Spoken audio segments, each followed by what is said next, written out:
Meeting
will come to order at 5:30 p.m. We are now holding the February 19th meeting of the 52nd General Assembly of the Graduate Professional Student Council. The Vice President of Information will call the roll call. All right, we're at quorum. We'll move on to approval of previous minutes. So remember, the link is in the agenda and it's on the website. I will scroll through the minutes slowly online, and then we'll take any corrections or additions.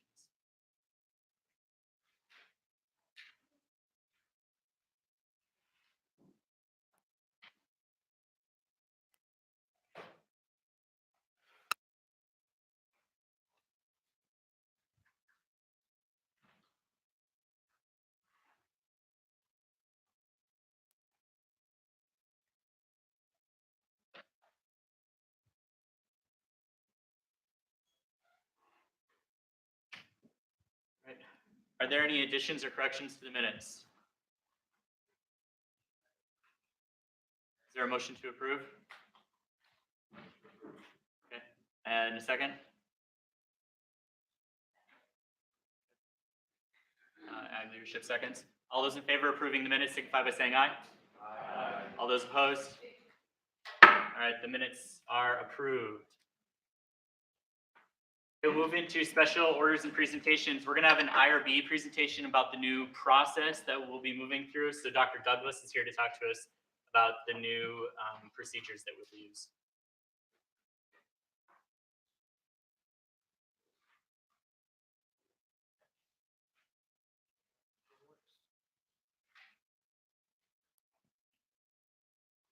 Thank you guys for letting me come speak to you. Been getting a lot of interest lately because there's some new rules that rolled out from the federal government in January, and no one knows what they are. So real quick survey, how many people social behavioral?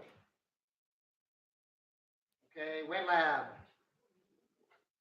Engineering, everybody else? Other, hi other. Okay, about 80% of what we do in IRB is social behavioral at this institution. We do have biomedical, but it's much less of a representation, as well as it's kind of harder for graduate projects to kind of get into that biomedical world. There's a lot more regulations, so on and so on.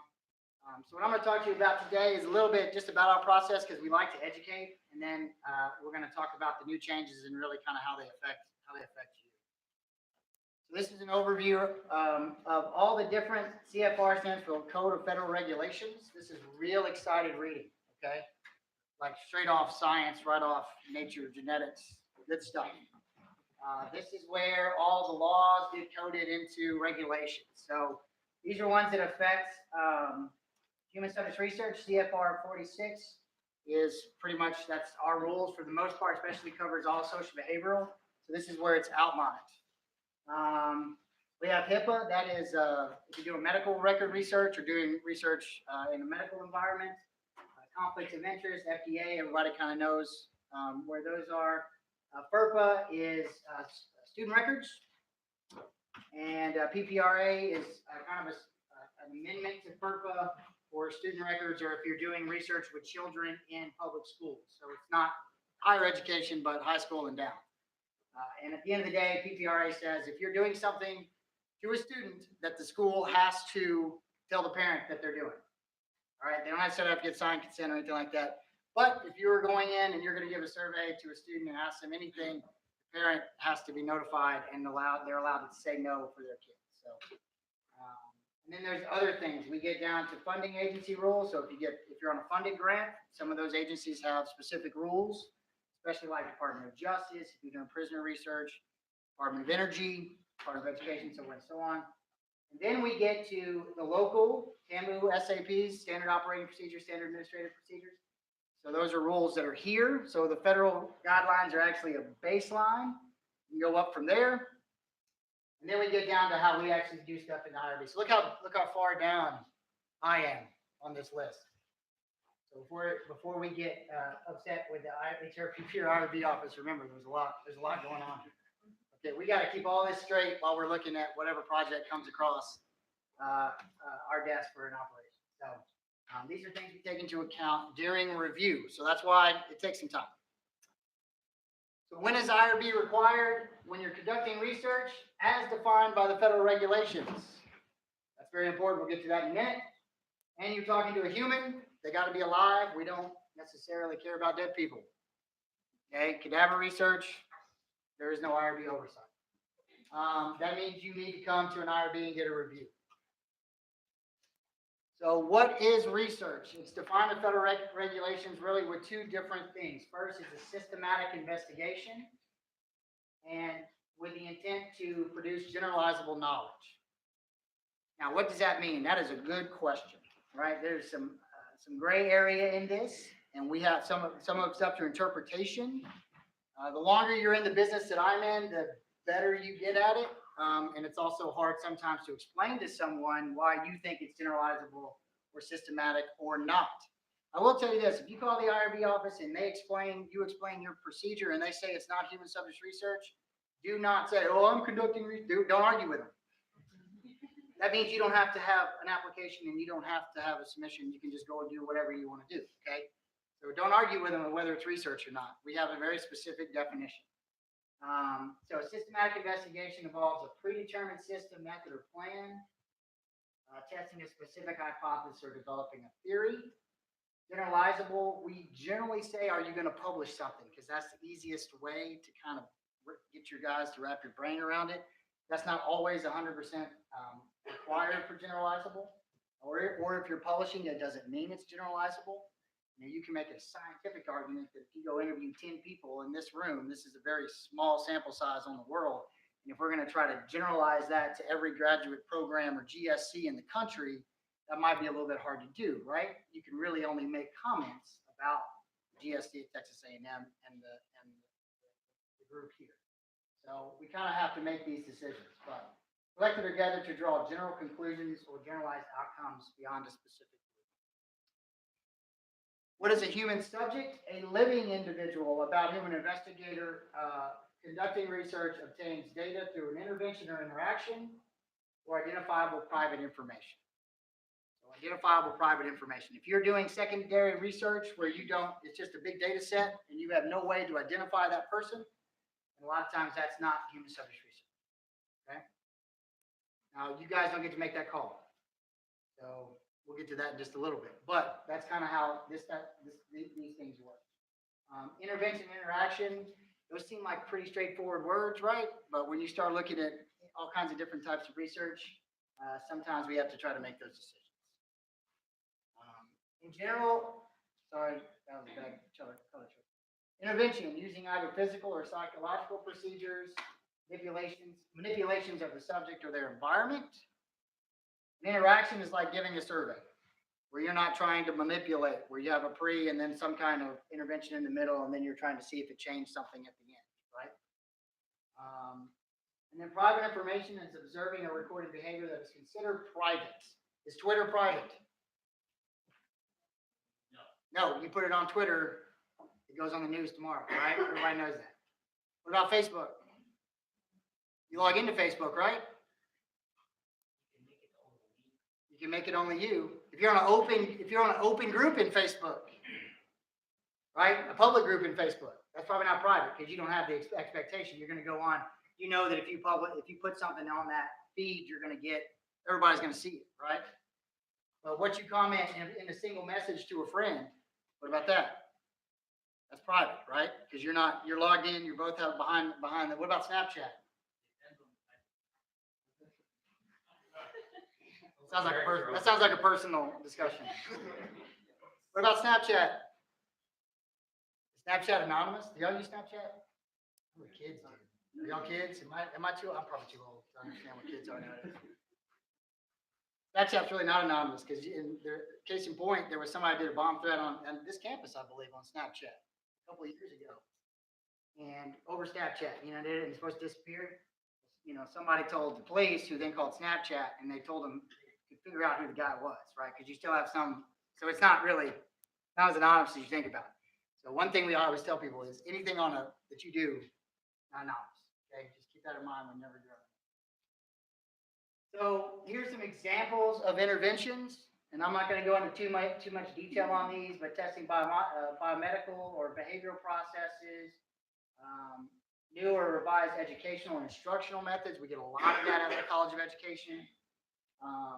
Human factors, equipment, system technologies. What's your opinion about things? When we get into opinion, how do you feel about it? You're looking kind of human subjects research as opposed to rate, if your questions are just about the app or just about the device, that kind of thing. Interaction, focus groups, interviews, surveys, we get a lot of that. Private information, medical records, student records, research records, repositories, things along those lines. These are just kind of examples of different things that fall within our purview. So, switching from that's kind of like why, kind of a big picture on HRPP. For you guys, grad proposals are a big deal for us because you guys have to do a proposal. It has to be submitted to OGAPS, and then it gets reviewed by all three of these programs. Human Resource Protection, that's me. Animal Welfare Office is animal welfare, and Biosafety does biohazardous materials, okay? It doesn't matter if you're petroleum engineering, if you're a law school, if you're in the dental school, if you're at Galveston, because we do those as well, if you're in College of Ed, if you're anywhere. All three of these look at it whether or not you have approval or not, or whether or not you need approval. And we have to review it and say yes or no, you need approval, or you don't, or you have approval. Does that make sense? So, and I don't know how many of you have already gone through this process. You're probably like, it takes way too long. This is your proposal submission form. Okay? You got all this stuff up here. We don't really care about that. But you get down at the bottom, first of all, take this back to your peoples. Okay? Do not handwrite this form. Print it, type it out. Because when I have a problem, I have to go to this email address right here. Okay? And I have to email you. When it's written in Mandarin Chinese, I have no idea how to contact you. Okay? Or scribble or chicken scratch. I can't read it. And then I have to go try to find you. And it's very hard to do. The directory at this place is not well done. So type this out. Type out this form whenever you submit it. Okay? Down here at the bottom, you have the three departments. You have human subjects, biosafety. These are very shortened to try to make sure that hopefully you need this before you get to us.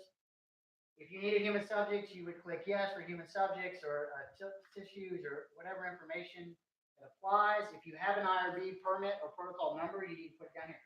If you have more than one, put it down there. It's really only what's applicable to your research at this point. So just because you're on an IRB, 3 departments over because you did a rotation there, I don't necessarily need to know about that, right? We just need to know about what's applicable to the research you're doing. Same thing for biosafety. You would put an IBC permit here. That information can come from should be on the door of a lab if you work there. And then animals as well. If you're doing research with animals, it requires an AV. Yeah.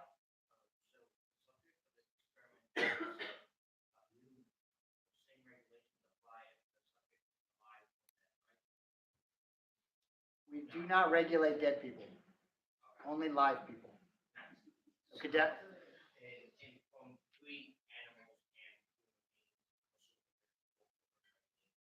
Different regulations are for all three. Different programs, different people. You can't call me and say, hey, IRB guy, can you approve my can you stamp for biosafety? I can't do that. They have their own person. Okay, I can give you their contact information. I can't stamp it for animals. What we do is we take it, if you have human subject research, we take that IRB number, we go over to it, and we make sure that your name is listed on that protocol, right? And that you have proper training, which is a city training. How many people have taken IRB 8-hour city training? Yeah, I know, throw stuff at them. Okay. All right, it is what it is. If you ever get a job, you'll have all kinds of training you don't want to do all the time because somebody told you how to do it. Okay? Yes? Question. What order does this need to happen? Do the IRB first, and then indicate that you're doing or you do this one? Chicken or egg? Yeah. Chicken or egg. You have to have IRB approval prior to conducting human subject research. That's the best answer. Okay? So if you get to this, if you turn in your proposal and you have not done human subject research, you're not in trouble yet. So let me clarify. You need the IRB approval before or after? Your proposal cannot get fully approved until you have IRB approval. So really, it should be about the same time.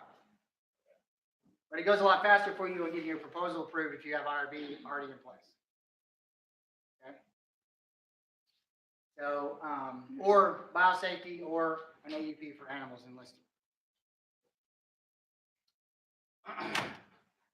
But that doesn't necessarily stop you from anything. I mean, OGAPS generally views your proposal as submitted, so you can kind of still move forward with scheduling your next step, your defense dates, and all that kind of stuff. In a perfect world, it's called a proposal, which means before you do it. The worst case scenario you can do is do all of your human subject research and not have an IRB approval, and then you get to the very end and you're like, oh no, I need IRB approval. Now you're in trouble because you just collected all that data about people without approval, which means that's not compliance. Then you put us in a bind. We got to figure out what we can do to move forward with that, right? Now, this is not only your responsibility. And at the end of the day, this falls upon your faculty advisor or whoever the principal investigator is in the IRB. So make sure, or principal investigator on your protocol. So make sure that you're working with whoever that is to reach. You can be added to an IRB protocol, or you can create your own new application. And then this is about training, the different training that you might need to do the work. Faculty members can be listed as principal investigators. You cannot be. You can be a protocol director, research staff, you can be all kinds of things. But the university wants the faculty member to be the person in charge, basically. That's ultimately responsible for the research. There is an investigator's manual. This is a link to it. Kind of gives you a very large document. Gives you all the ins and outs of how to do human subject research at Texas. Now, all that to be said, the new rules. Yeah, new rules is going to make everything, but no, not really. Right? Really, at the end of the day, for you guys, absolutely nothing has changed. The definition has not changed of human subject research. They have some exemption categories that have been modified a little bit, so to kind of clarify some things. But at the end of the day, they didn't really change them a whole lot. Most of our minimal risk and greater than minimal risk, especially, is treated exactly the same as it was before. So if you're poking and prodding people, that becomes greater than minimal risk. So the take-home message for you guys is if you are conducting human subject research, or you think you might be, you should put in an IRB application, and we'll let you know where you fall and what different things you need as per the federal guidelines. And that is the same as it was before. All right, so none of that's really changed. It's just we have, how we interpret it, where they fall in different categories. But at the end of the day, that's not something that you guys are really going to be able to do by yourself. So the university is still in the same boat that if you are conducting human subject research, come to IRB and we'll let you know how to proceed. Okay, any other questions? No? Yes? Hit me with anything. Good luck. May the force be with you. So I guess I have a question. Was there efforts to streamline the process at all? I guess I did my master's at a different institution. I didn't feel like the process was as repetitive in components, like it would kick you out sooner if it was deemed to not be, but I feel like A&M's process. So there is one process, if you want, you can ask for, if you do not think you're conducting human subject research, you can go in and ask for a determination. And that, instead of filling out the real long application, I don't know how many people are familiar, but IRB application can have to like 26, 29 sections depending on what kind of work. Most of them are like 14 or 15. So, if you think in section 4 of our application, you can, I think the second question is, I would like a determination, is this HSLI? You click yes to that. It opens up one additional section where you can explain your secondary, especially if you're doing secondary research with the identified data.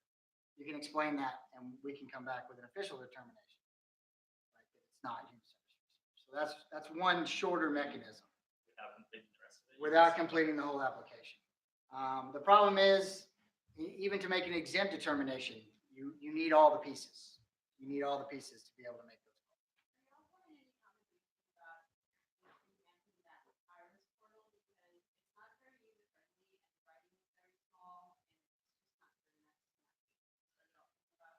So Iris is purchased. The answer is it's not going anywhere. I have to get in it every day.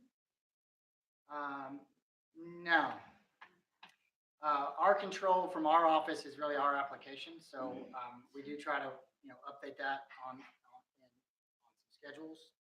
However, every time we update an application, it makes everybody update it to the new version, and then you get all these phone calls like I lost everything, or they don't feed over right, and so we don't really update it like all the time. We do it on a schedule, but yeah, Iris isn't going anywhere, at least in the near term, from what I know. There's some other additional resources at the end of this. I don't know if Zane provided the presentation for everyone or not, but some tips for success on when you're putting it in. One of my colleagues said to make sure to tell you to just complete the application. Just fill the whole thing out. The biggest part of what we do a lot on the first round of kickback is you didn't answer all the questions. And those questions are there, and you need to answer the questions. So if you don't answer everything, we got to kick it back and immediately. And then try to be consistent as you go through, realizing what your project is. The other thing, there's a bunch of, it's not just your idea and your application, right? If you're doing human subject research, you're probably going to need a consent document. You got to have that ready when you submit, right? How are you going to recruit people? No matter what kind of research you're doing that involves human, how are you going to recruit people? You need to know that. It's going to be an email. What's the email going to say? You're going to interview people. What questions you're going to ask them, okay? Have all that stuff worked out and in separate documents, interview questions, consent document, and procedures, stuff like that. When it comes to us, it's all there for review, and it can go by much, much quicker. Here's some training requirements. We kind of go over that. Here's our favorite login to Iris. This is our website. There's a toolkit right here that has some resources on different things for those template documents for consent forms and things along those lines. So that's a handy portal to have. This is our Standard Operating Procedure 093, which is when do you need IRB or not? There's our dead people right there, cadaver autopsy. The answer is no. But I'll point it out. We can read through all of this if you want to. But did she have it on here? You put it on here. That's my. At the very bottom of 093 on the website, it says graduate research. Yes. So if you are a graduate, and even if you're not, if you don't think you're doing human subject research and you're interact with humans or data about humans, come to us. And that way you'll have a number to put on that proposal form, and I won't have to guess. Good. Any additional questions? Yeah. Are you available to get presentations? Yeah, we're doing that right now across campus with the new rules. We're giving all kinds of different groups. So if you want to request, just send us an email, IRB at TAMU, or you can send it directly to me. If you guys want a more specific than what I've done here, we'll come back, but we like to, be topic specific. But yeah, we're definitely willing to do as much outreach as we can do.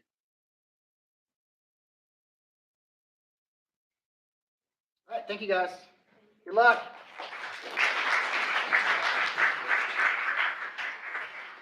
I got a PhD, so it does end. Sometimes.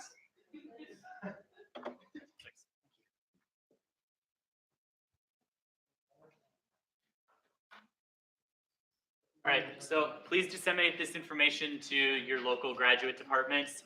The presentation is linked here, and then his name, Dr. Douglas's name is here if you'd like to contact them if this is something your department would value. Next, we'll move into travel awards. Okay, so when I call your name, come here and grab the little certificate thing, and then stand out there. Is Seth here?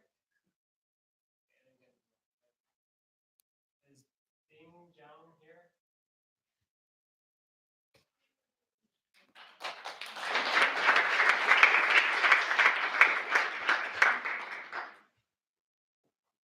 Is Michael Morris here?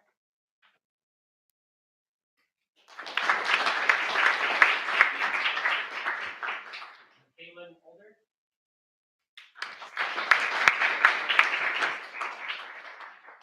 Lindsay Coleman?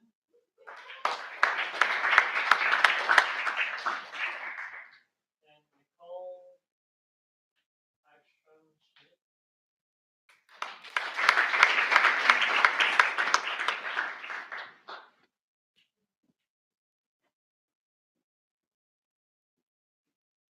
And we're just gonna get a group photo. Can we move closer to the middle, maybe?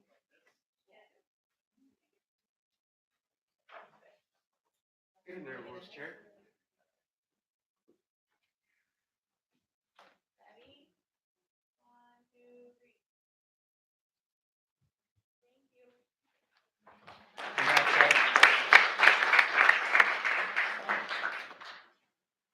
All right, do we have an administrative report tonight?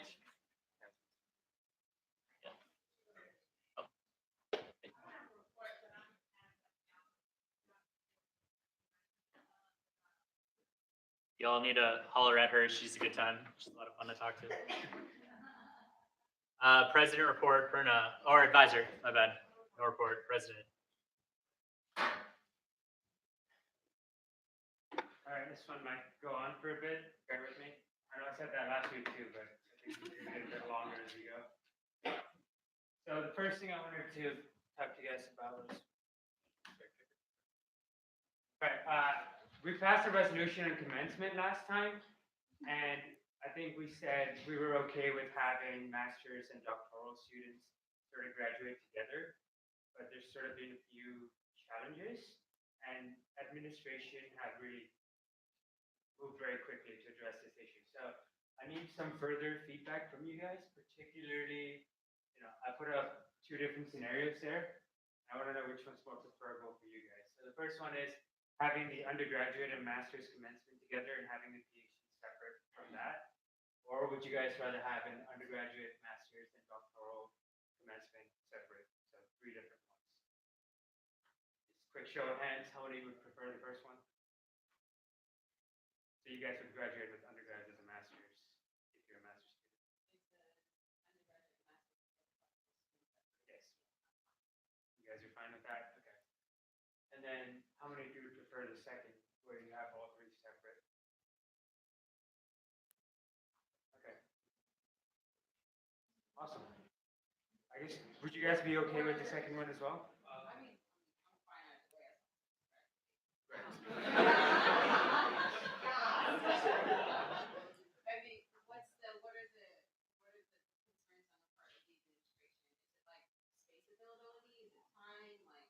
I think so there are a lot more master's students graduating at a higher turnover than PhD, right? So I think that was the main concern there, and that's why they wanted further feedback. So I think, now what's the process? Do we have to make an amendment to our? So there's actually, there could be a third option, undergraduate separate and master's and doctoral together. Yeah, and that's what was on our commencement. That's what was on our resolution. But I think there were some challenges with doing that because, yeah, it might have been the time and there'd be too many people in one area as well. So then the other piece is they're thinking, okay, do we need to do this for all 3 graduations or only for the May graduation, right? So do we have separate commencement ceremonies across the board at every point of the year, or just for the May one where most of you tend to graduate? So it's also another interesting one. So. So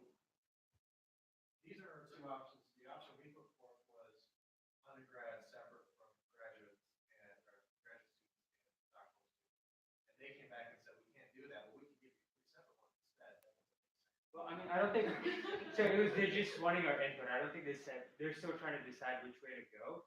But I think the conversation they're having is if we have two of them together right now, the master's and PhD, like, there's a lot of master's students here in general, and they graduate way quicker. So I think it might make the ceremony a lot longer.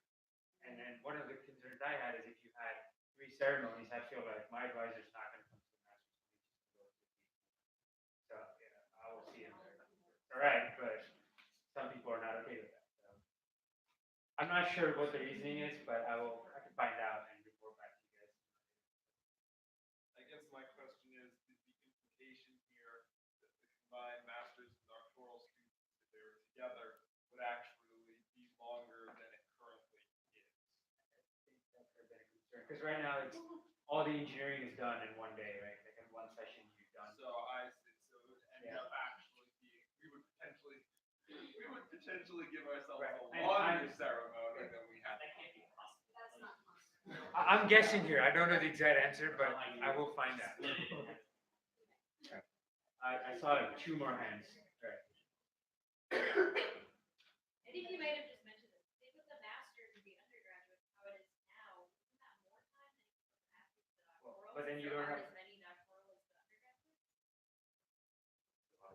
Sorry. But I think- also, if they were gonna choose to do it at only the May graduation instead of all the other graduations right here, wouldn't that make most people graduate in May, like including the undergraduates? So wouldn't that make the May, wouldn't it make it more sense to do it in every other graduation? Right, I'm not saying that they are gonna do it for one particular one. I think they're still at the decision-making process. They're trying to get our input so they can make the decision that we're most happy with, I would say. So I understand that we said, but I think there are also some technical behind-the-scenes stuff that we don't deal with at all. But I think we've presented as a group that we're okay with masters and PhD together, but are we also okay with having all 3 separate? Or is that not okay? Can we just stick to our initial statement? I feel like the majority, the vibe that I'm getting from the majority of the room is Right, like stick with what we have. what we have to the list of the body is what we want. Got it. So we like strongly urge them for that. And then I guess once they come back with and say like this is not a possibility, we have to decide. Then we'll have a further conversation. Yeah, my question is, do we know on an average how many doctoral students graduate every year? That would inform or determine it. I mean, it's not exactly a fixed number every year. It's not like a master's. I wouldn't know the Every answer year. to that. Unless we know that, then. Yeah, and I think that's what they're trying to get at as well, but, any other comments? But I was just gonna like kind of go off of what you were saying, like with the advisors, if you're worried like as a master's student, oh, my advisor may not come, they'll go and go to PhD when they couldn't that be something that is somehow brought up to encourage the master's and doctoral student graduation to be together because those are the students that have the advisors mainly, and it would, because it would be easier than for the faculty if the advisors to go to one ceremony than having to potentially go to, because they'd still be on, like, they'd still be going to one, like, the same, but it would just be like, you know, like how the dynamic is necessarily at this university, but. Separate faculty. Faculty of engineering, faculty, lump them all together. Maybe the graduation ceremony will take 6 or 8 hours, or 4, which is horrible. Okay, As for the thing with the advisor showing up, your advisor doesn't care about either your master's or PhD. that's gonna be a slide in about 2 or 3, so we'll get there. So, okay, Wait, can I add just one more thing? yes. I think if they're talking about doing them for certain ceremonies, I personally think that if we're gonna do it for one degree ceremony like in the spring, it needs to be done for the other ceremonies. Because coming from a master's program where we did have our own ceremony, that graduation is very different than attending a ceremony with undergraduates. The message is different, vibe is different, more distinguished. So if they're gonna do it for one, they need to do it for every single ceremony. All right, I will thank you all for the feedback. Yes, Roy. The things they're worried about, the fact that there's gonna be like too many people, like, they're gonna combine engineering with everybody else. I don't know what their major worry is. It was a concern. I think it had to do with time. I'm guessing here, I'm reading in between the lines, but I'll find out more concretely what you guys want. I mean, what their reasons for choosing X over Y is, and we'll come back to you guys. I will give an update, don't worry. Okay, I will pass forward our comments and say we like what we originally stated and we want to stick with that. And I guess we'll have a further conversation from there. All right, SRW, signups closed last Friday. Tucker couldn't be here, so I'm presenting on his behalf today. But we read through 602 abstracts. We had a few undergrads submit 3 or 4 times by accident, so it's not completely accurate. It'll be a few, around 550. The number's about the same as last year, I would say. And the committee is better trying to, we're taking a lot of our feedback and better organized sessions that you guys asked for. And if you sign up to be a judge, you should start hearing back towards the end of next week or early 2 weeks. So keep an eye out for that email. And if you're judging, please do try and show up. I know we're very dismissive of the undergrads, but sometimes making sure that we know. Okay, before I go to that slide, there's a lot of words on there, but over December, I kind of, in the University of Washington, there were rumors about a professor who's getting fired basically because he said, yep, if you don't do what I tell you to, I'm going to send you back to your country and you're going to have nothing to show for the next 3 or 4 years. That essentially was deporting students who didn't do what he basically told them to do. And this brought up a larger conversation about advisor-advisee relationships, not the romantic kind, the professional one. And so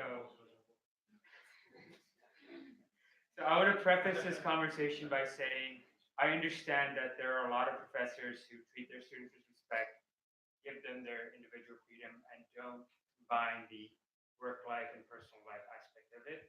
But we also have to acknowledge that there are a couple of bad eggs here and there, and that there are some students who are under a lot of duress, I would say, and stress because of what their advisors are doing. Now, from all the conversations I've had, I think, every graduate student has this anecdotal story about who has it worse, and we all try to one-up each other, but that's not really the point of this conversation. I think unanimously we all, feel free to correct me, but most of us feel that it is a problem, and it has been a problem for a long time. And so my question is, how do we address it, right? If you just go around getting every single abusive advisor fired, there's a lot of students who are in their 4th or 5th years of their PhD that will not graduate as a result of that.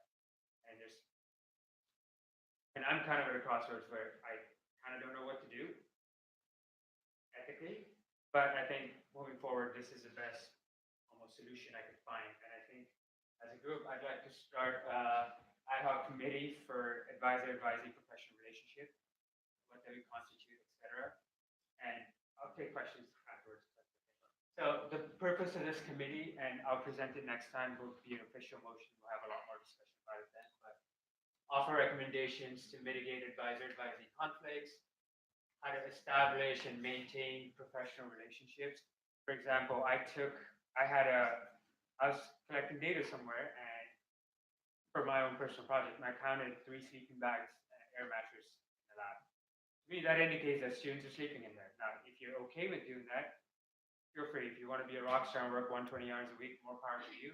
But if you're being forced in that situation, that's not okay, right? So that's sort of where I'm going with this in terms of what I mean by professional healthy relationships. And finally, it's to create a best practice to educate students. Because one thing I realize is a lot of people don't know that you're allowed to record conversations in Texas because we're a one-party consent state. So if I'm in a room with my advisor alone and he's saying some stuff, I am by law allowed to use my phone to record what he's saying in case I ever need it, right? And I'm not saying we should all be doing that. That's not the point. Like I said, that's why I prefaced it by saying that a lot of advisors are caring enough to not use it. So, and the method, I think it should be chaired by the president, whoever it is for the next year and this year. So I'll get it started, and whoever's doing it next year can take over. And the method for selection of members, it's going to be open to any graduate student who has any input that I'd like to give, and any other representatives from other groups, like we have WISE or VGSA or IGSA.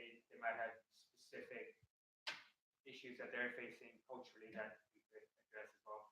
And essentially, this committee is going to come back and offer their findings and recommendations in the second GA of next semester. So that's where it is. I just wanted to bring it up to you guys to keep it in the back of your head.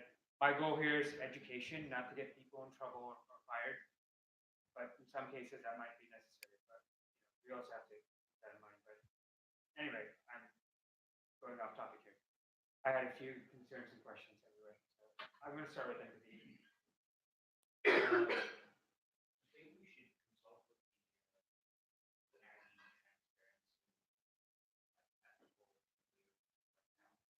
transparency.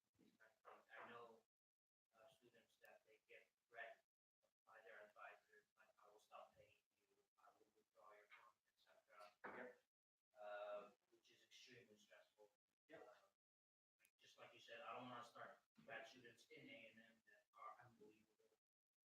Also, a lot of students complain the fact they work 60, 70 hours a week, even more than that. And then when they sort of get a patent or discover something, like he did 99.9999 of the work, then he just kind of put his advisor's name who has like 20 or 30 students, he basically did nothing to them. So how do we protect the student's effort? Because basically, teacher is like a manager at that point. He's just paying the bills, and all the hard work was done by the student. Who owns this patent or that's something we need to emphasize on, and we protect the student. Right. And I think these type of conversations are important. That's why we're going to form this committee and have these conversations with necessary stakeholders to see how we can best address it, right? But it's going to be a long conversation. That's why Yeah. the deadline is 6 months from now, not anytime soon. So hoping we could address a few more issues like that as they come up. Yeah, so this may not be popular, but I do think that there does need to be, and I'm not denying that there's bad advisors, but I do think there needs to be better training as far as graduate students being able to talk to their advisors. I know a lot of circumstances where people feel like they're being treated unfairly, but they're basically not capable of going up to their advisor and discussing their issues. That's tremendously important to do, and I think that kind of gets lost in all of this. And I think there's a lot of, I'm not going to call it self-pity because I know being a graduate student is hard. I know advisors are hard. I was a very hard advisor as well. But there is a certain responsibility for the graduate student to discuss their issues with the advisor. And a lot of graduate students may not, know how to do that. And that's training that would be important and beneficial to them.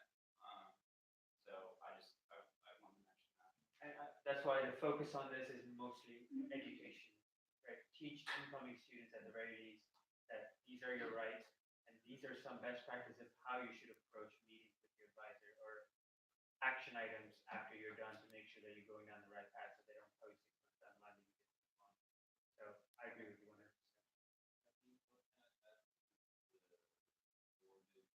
For Python 9, we have Python 9 training and have some sort of formal training and having kind of issues with the advisor. These are the solutions. These are the ways. Right. Yeah, my problem with, and this is a general reflection on online training, we all just click through it, right? Next. We have a show in the background, mute button on, and we don't really pay attention.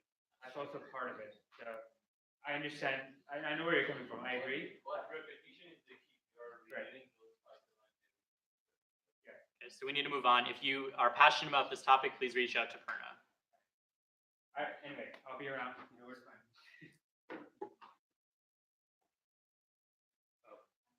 Is there more? There was some other two last things. Please take the AAU survey. There's only a 3% response rate, and this is a survey that administration really uses to make their decisions on. And I will send out more information with Ben when he sends out his weekly email. Forward it to people and make sure that we're taking it, right?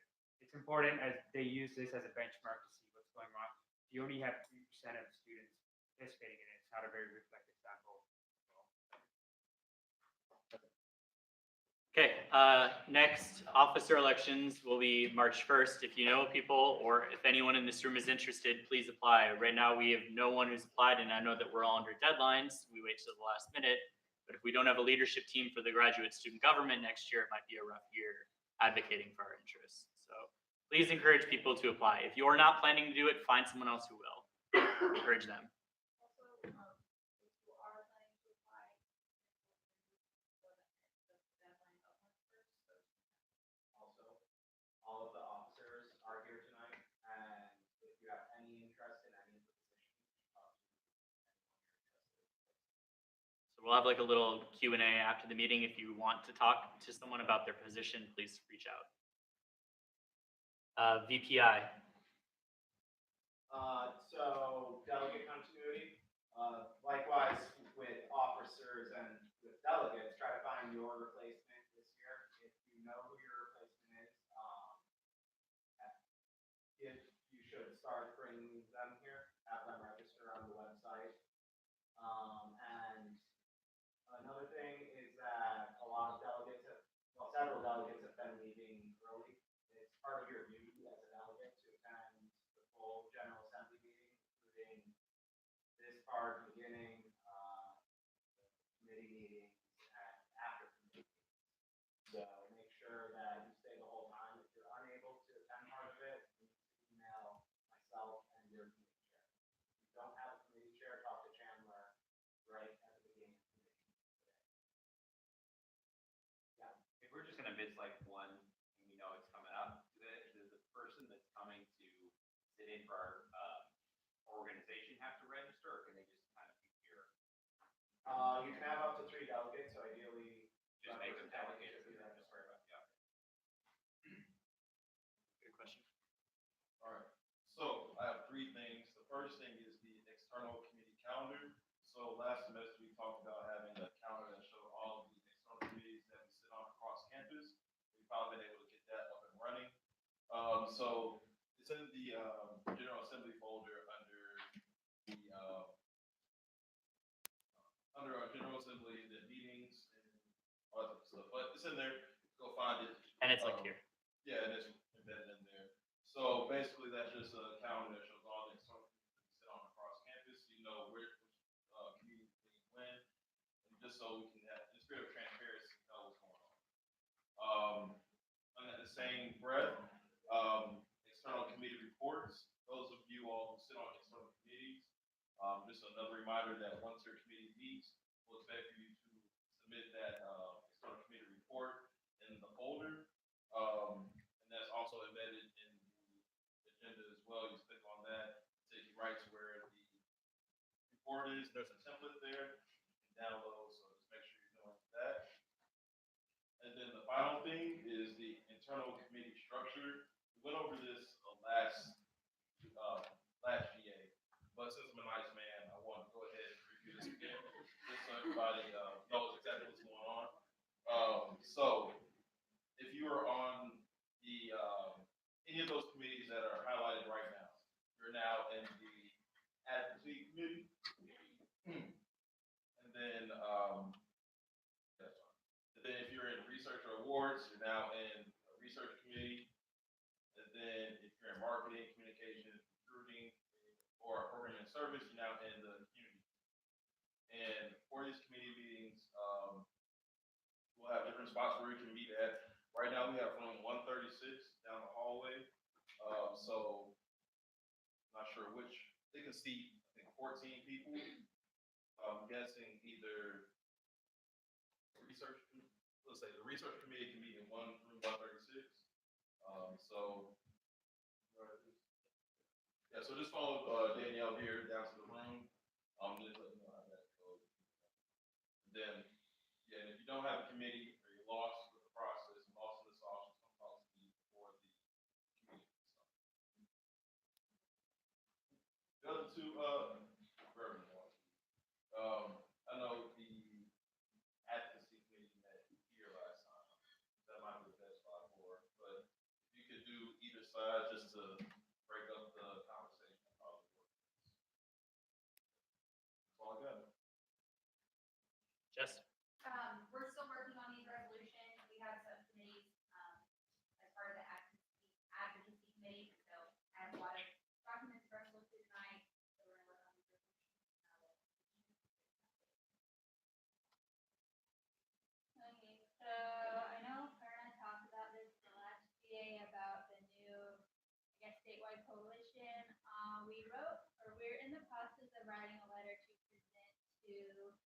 Congress, and it's a joint effort between various different institutions in the state of Texas. And so here is a draft of our joint letter that we will be sending out, and we're still working on it, but I just wanted to present this to the GA if you have any comments or anything.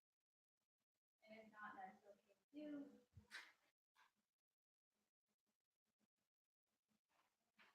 And then quick question for PhD students. In a general sense, how common are full tuition scholarships and fellowships? Would you say never, rare, sometimes, frequent? So tuition is, well, it's mostly about the scholarship. So did you get like a full ride scholarship, or is that just like non-existent here? And just kind of a general. But that, so the fees are the separate. Yeah, just the tuition. Are we counting assistantships in this? We can. I think assistantship in this case are included. Yeah. Let's maybe break it up then. Like, how many of you, well, is that weird? Do a survey in the group.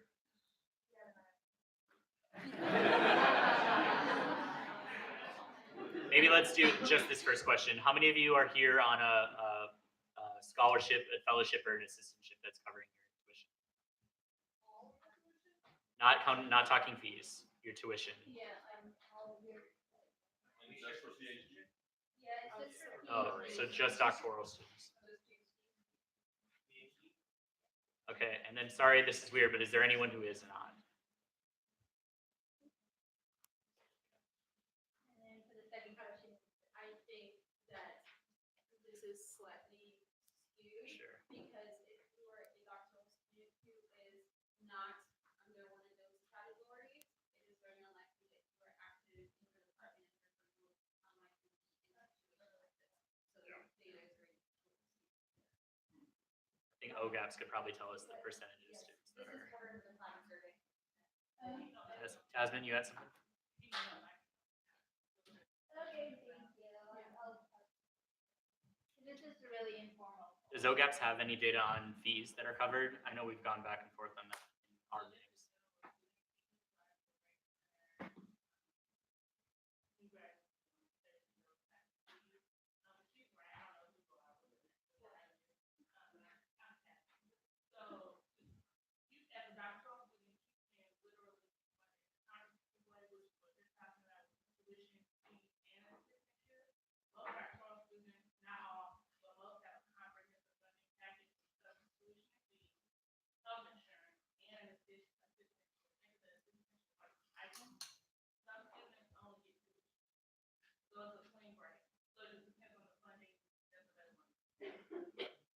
Maybe we'll work with OGAPS then to get this data. Yep. Community. Anjali here? So Anjali's not here. We almost finalized ice skating date to March 9th. That's a Saturday. We're planning to do that in conjunction with the Postdoctoral Association, but we're not finalized on that. And we don't have a number, but the first 20 or 50 people there will be paid for by us. Then we have those other events happening. Research? Abby? So there's a meeting with some of the administrators about this task force that's meeting to increase the enrollment of women and minorities in STEM. It's this Friday, and I'll be attending that, and I'll have more report back once I figure out what they're doing. Okay, we're gonna move into committee meetings now. So advocacy will stay in here, and so will community. We're gonna have research go to the conference room. And depending on space, it might make more sense for community to meet in a different spot once we're together. So 20 minutes, back at 6:45.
I'm sorry. No, that's fine.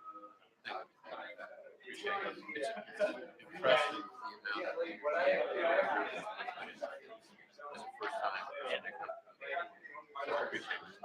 It's just like fun. You're gonna get involved with this. It's, there's a lot going on. Yes. So there's. I guess that's the meeting.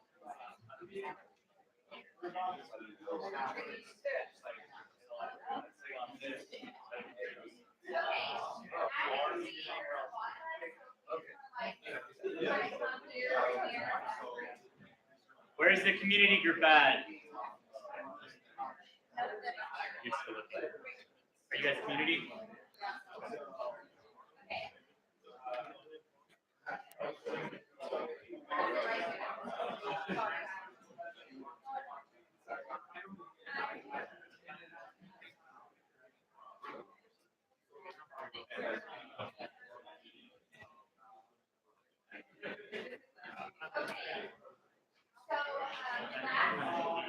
Last GA, I had you guys kind of sign up for this area. We're gonna try to do like meetings, committees where you guys are and I'm just gonna give you a few things that I need from you, and then I'm gonna let you take it for all of your meetings. I have to say, yeah, we were checking. So this center group is like this. As you know, all of their resolutions that we have, they are doing a fair home charge.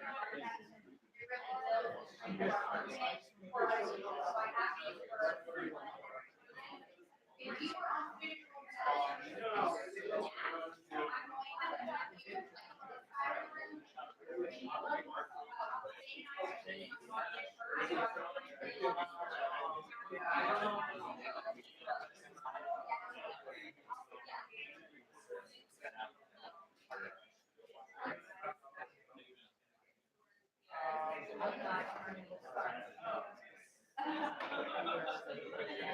okay, so if you're interested in visual section, you're gonna be over here. We'll bring you, you have so far as the rules regulation committee and what they have looking at our okay. If you were interested in parents who have children are expecting or currently pregnant, maternal, paternity, and maternity leave, I have a copy of this uncertain. Sorry, there's and then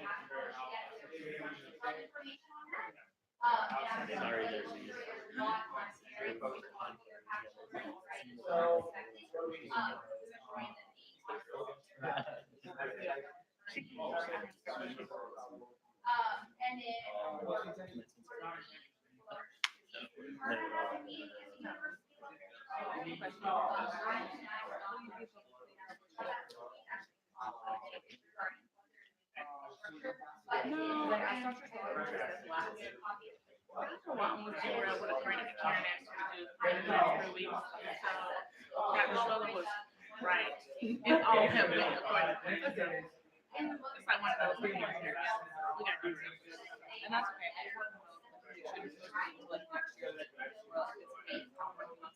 have like, I was like a camp, I was like,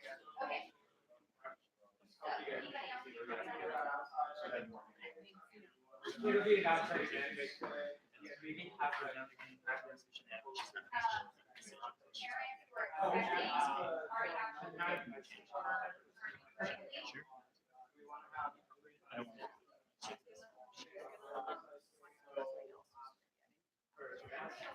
Yeah, I just think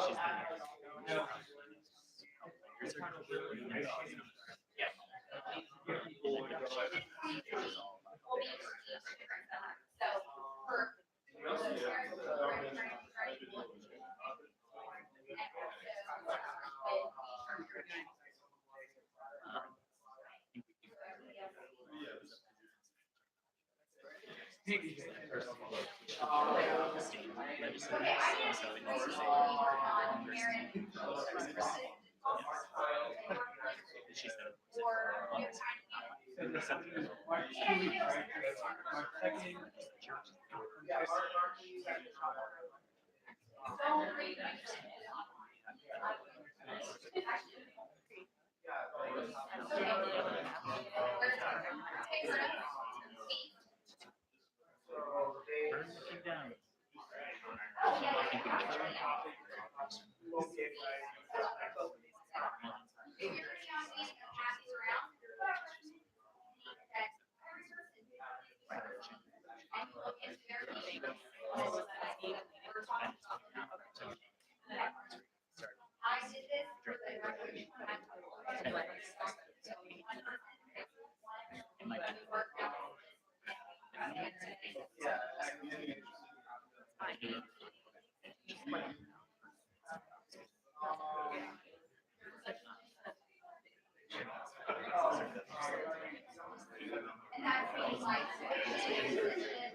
I don't want to announce this.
They would rather have more students in possible would actually install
One thirty-two, Chandler is in room 132.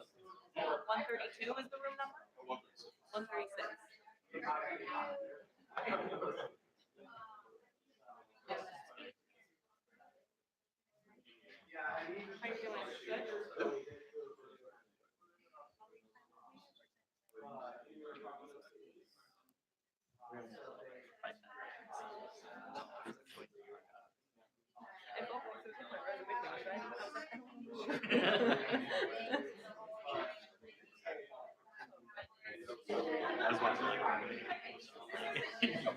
Well, it was opening for Justin. Like, damn, now I have to go. And Felicia was like,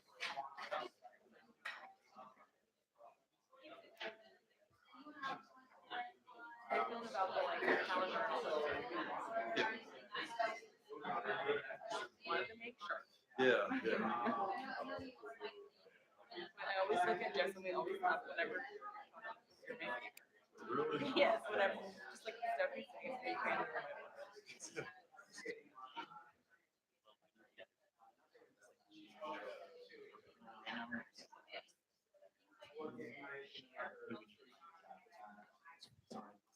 For one more space, so we can like.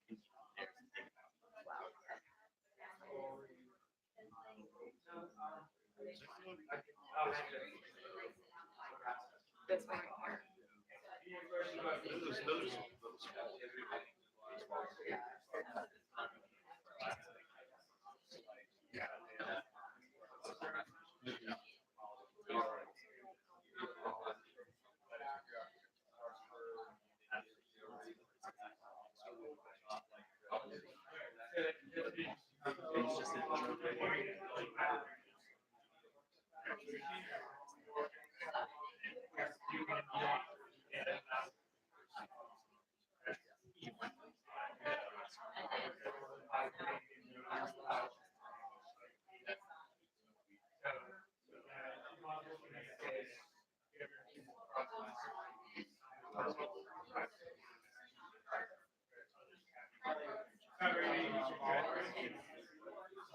We got about 5 minutes left. 5 minutes to wrap up business.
Right, you too.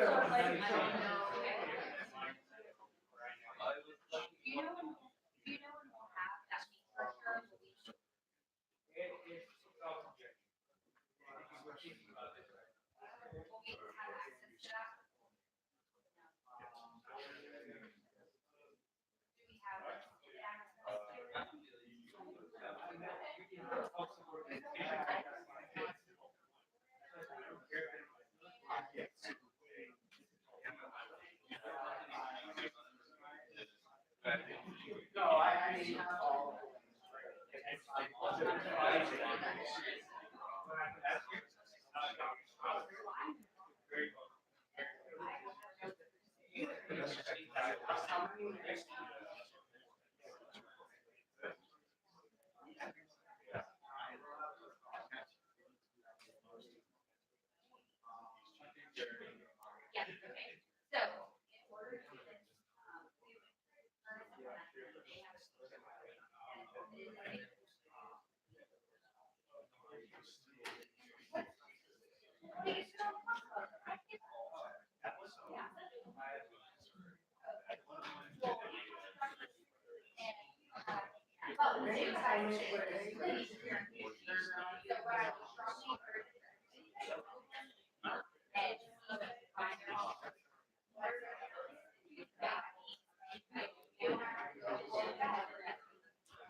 Yeah, okay. So, in order to,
kids start finding that different colleges are gonna help them.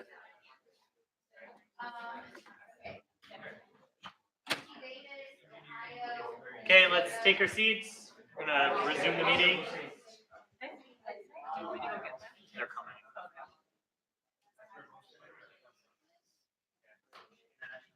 All right, we're gonna go a little out of order on our agenda to an announcement, and then we'll move back to the regular order. So Young Researchers Conference in Aggie Land. Let's all focus up.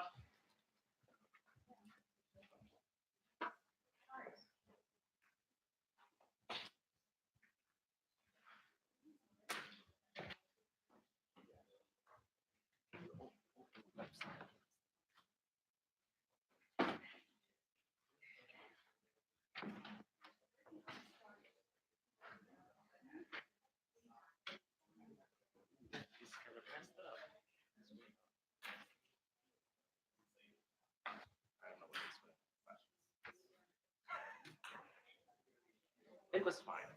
My computer. Can you provide me with your material? Thank you. Sorry about that. Howdy. My name is Tan, and I'm from the Department of Chemistry, and a member of the Organization for Cultural Diversity in Chemistry. And I'm here today to introduce to you an event we're hosting this coming June called the Young Researchers Conference in Aggie Land. And this conference is intended to raise awareness about diversity and inclusion in A&M and in Texas in general. And the registration is now open and it's until May 24. And anyone is welcome, all majors are welcome, high school student, undergrad, grad student alike. So please join us for this event, and thank you for your listening.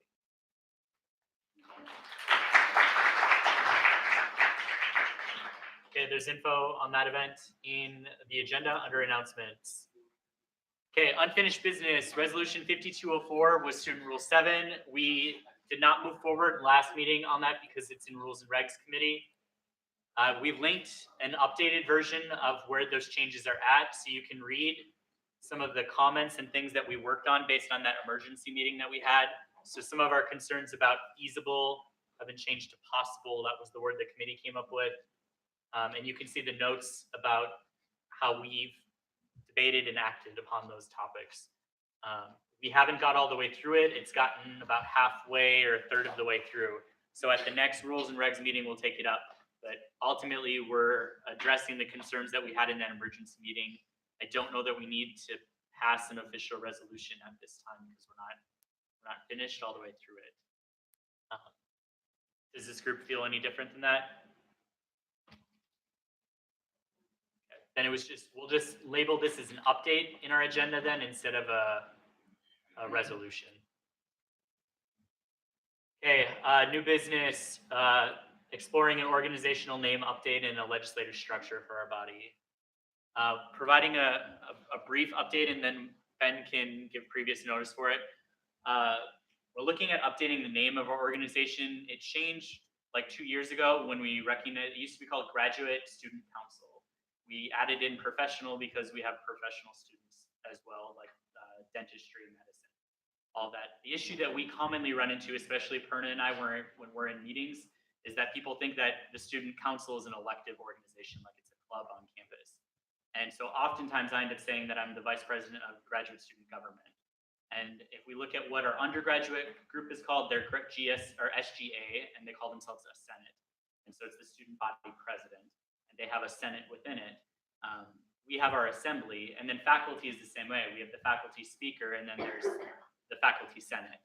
And so we're not really mirroring what the other groups do, and we feel like it maybe diminishes some of our ability to represent us, because the first line of our constitution says Graduate Professional Student Council is the graduate student government. So we just think that we should explore this topic a little bit more. And so there's kind of two pieces within this. The first, I guess the second one that we would explore secondary is looking at updating the name to say government instead of council. And then the first more important part would be dividing us into a more appropriate structure. So what we've talked about initially in these first conversations is renaming this to be a Senate. So instead of delegates, you would be senators from your department. We think that would look a little better on maybe your CV and better represent what it is that we're actually doing here in this room. And then the officer team, like my role is probably more appropriately a speaker of the Senate. And then we have our executive branch, which is Perna as the president that does the executive meetings, like Amy Sharp is the undergrad. So they have a student body president and a speaker of the Senate. We wanted to explore this topic and get conversations, and then we'll introduce prior notice where we have a more in-depth conversation and possibly vote on it at our next meeting. But first, we wanted to open it up and not do partly pro, but have a conversation about thoughts that we might have about this. And maybe there aren't any, but if there are, we certainly would like to know what you're thinking. So does Senate versus Assembly affect you in any way? Does being a delegate versus a senator matter to you? What are thoughts you have on this topic? I think standardizing what's basically used for across those faculty and the undergraduates. I feel like we kind of stand out in that way. So, yeah, I think it would. We have staff, right? Staff's called staff council. It's half right now at the university. We have 2 councils and then 2 senates. I agree with what you said, with the words and, words matter, and they definitely counsel with government, those things, they do give off different vibrant information and align. I'll be frank, I think senators may be an easier prospect than delegates. And well, once again, it's like, well, it's the change of a word, but it's the change of a word that particularly in the structure of basically state government, the Texas and US government, you don't have a position of delegate. You do have positions of senators. When people go and hear, oh, this is a senator, I think they're much more interested in being like, oh, I will become a graduate student senator. So I think it's Typically, an assembly in some states or a representative house is usually like divvied up based on the membership. So bigger departments have more representation than smaller, and we don't do that. We're more of a Senate structure where it's equal representation. Also, SGA went through this process in the 60s. So we recognize it might not be a quick thing. We're going to need administrative buy-in and find out what implications that might have. But we thought first we talk about it here, and then if you oppose, we would leave it alone. But if you support it, we'll continue these conversations. Do you have something?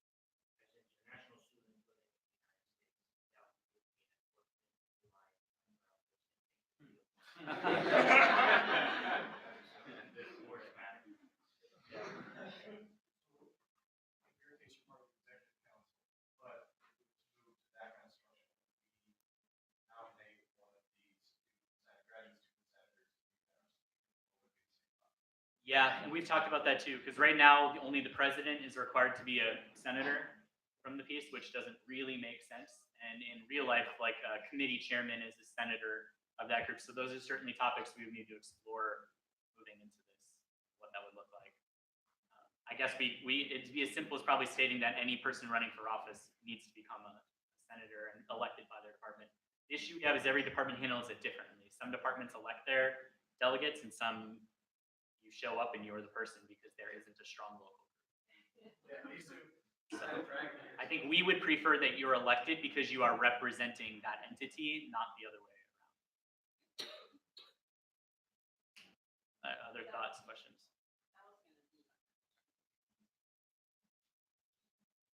Yeah.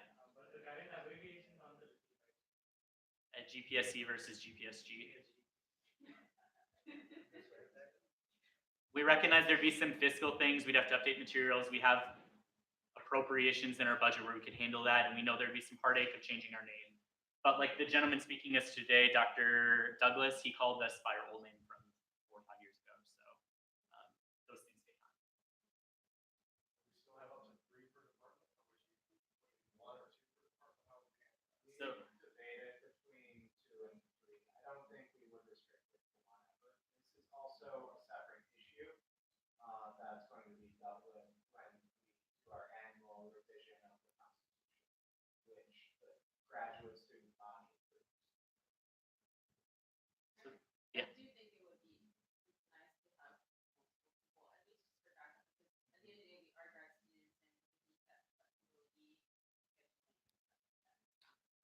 it's a separate conversation. We've talked about possibly going to 2. I don't think we would go to 1. If we went to 2, there'd be a clause in there about alternates where you would identify an alternate.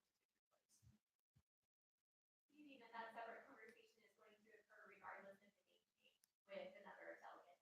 Meaning that if we don't change the name to the Senate, that the conversation of membership, representatives, whatever, will still occur whether or not it's. Yeah, and so our constitution requires we do an annual update of it to more or less to clarify things that aren't happening anymore, like stuff that just hasn't been implemented into the Constitution. That's part of that conversation. So in the next meeting or the one after that, we'll bring forward our constitutional update. And that's one of the concerns that have been talked about is the practice that we've actually been following. Okay, so Ben's going to provide prior notice for the bill, and we won't vote on it. It's just notice so that it's in our minutes and we're aware of it, so that at the next meeting we will either vote on it or table it for one more meeting if we're not quite ready. Yeah.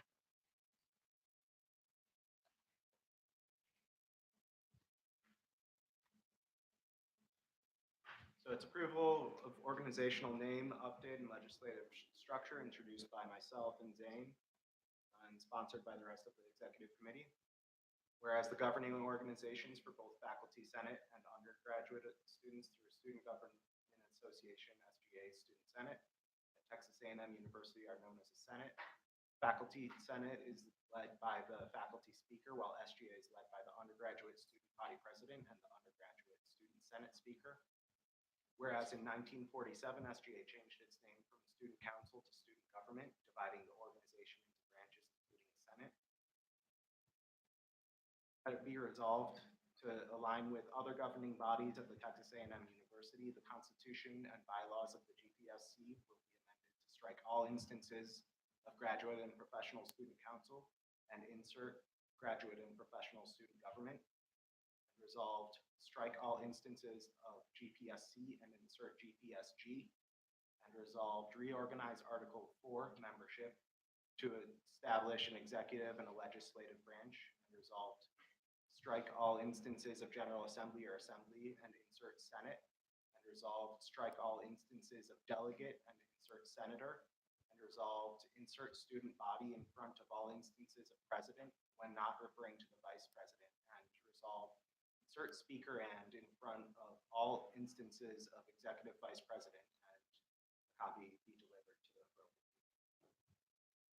So this is previous notice. Please review it with your local groups. We'll continue to discuss it with administrators so that at our next meeting, we can have a healthier conversation about what this might look like in the pleasure of the group. Announcements. Association is looking for some people to help with a fundraising, donors type of event, like you'd be like cheerleaders at the event, thanking donors, and you get to go down to the football field. Info on there, and then the physics festival is April 6th. Please review that information. Any other further business that should come before this assembly? Is there a motion to adjourn? Yep. Motion and second. Okay, all those in favor of adjourning, please signify by saying aye. Aye. All those opposed, meeting adjourned at 6:59 p.m.